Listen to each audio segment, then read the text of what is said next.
Bismillahirrahmanirrahim. Assalamualaikum warahmatullahi wabarakatuh.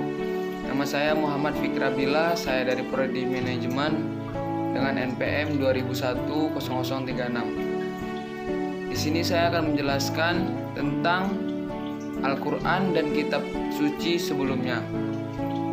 Yang pertama ialah kitab-kitab suci sebelum Al-Quran. Allah berfirman dalam surat Al-Imran ayat 3 yang artinya, maka jika mereka mendustakan engkau wahai Muhammad, maka ketahuilah rasul-rasul sebelum engkau pun telah didustakan pula. Mereka membawa mukjizat-mukjizat yang nyata, Zabur dan kitab yang memberi penjelasan yang sempurna. Di sini Zabur ialah lembaran-lembaran yang berisi wahyu yang diberikan kepada nabi-nabi sebelum Nabi Muhammad SAW yang isinya mengandung hikmah-hikmah. Zabur dibawa oleh Nabi Daud alaihissalam, maupun Taurat dan Injil ialah kitab-kitab yang diturunkan kepada nabi-nabi berisi hukum syariat. Taurat ialah kitab yang dibawa oleh Nabi Musa alaihissalam, dan Injil ialah kitab yang dibawa oleh Nabi Isa alaihissalam. Yang B ialah karakteristik kitab suci. Yang pertama, Al-Quran dibagi menjadi 7. Yang pertama ialah Al-Quran adalah kitab ilahi, dan yang kedua ialah Al-Quran adalah kitab suci yang terpelihara, dan ketiga ialah Al-Quran adalah kitab suci yang menjadi mukjizat, dan yang keempat ialah kitab suci yang menjadi penjelas dan dimudahkan pemahamannya. Dan yang kelima ialah Al-Quran adalah kitab suci yang lengkap. Dan yang keenam ialah Al-Quran adalah kitab suci seluruh zaman. Dan yang ketujuh ialah Al-Quran adalah kitab suci seluruh umat manusia.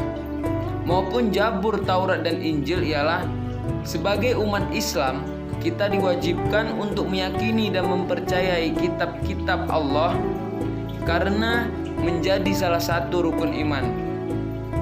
Yang C ialah titik temu Al-Quran dengan kitab suci sebelumnya. Yang pertama ialah Al-Quran menuntut kepercayaan umat Islam terhadap kebenaran kitab-kitab tersebut. Kitab-kitab tersebut di sini adalah kitab-kitab Zabur, Taurat maupun Injil. Dan yang kedua ialah Al-Quran diposisikan sebagai penggenapan dan batu ujian bagi kitab-kitab sebelumnya, yaitu kitab Zabur, Taurat, dan Injil pula. Dan yang ketiga ialah Al-Quran menjadi referensi untuk menghilangkan perselisihan pendapat antara umat-umat Rasul yang berbeda.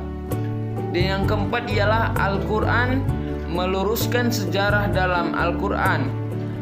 Terdapat riwayat mengenai kaum dari rasul-rasul terdahulu, juga mengenai beberapa bagian mengenai kehidupan para rasul tersebut, serta meluruskan beberapa aspek-aspek penting pada teks-teks lain di kalangan Bani Israel, ahli kitab, Yahudi, dan Kristen. Yang kelima ialah Taurat, Injil, beserta Al-Quran merupakan kesatuan utuh yang saling berkaitan dalam keimanan terhadap kitab-kitab Allah.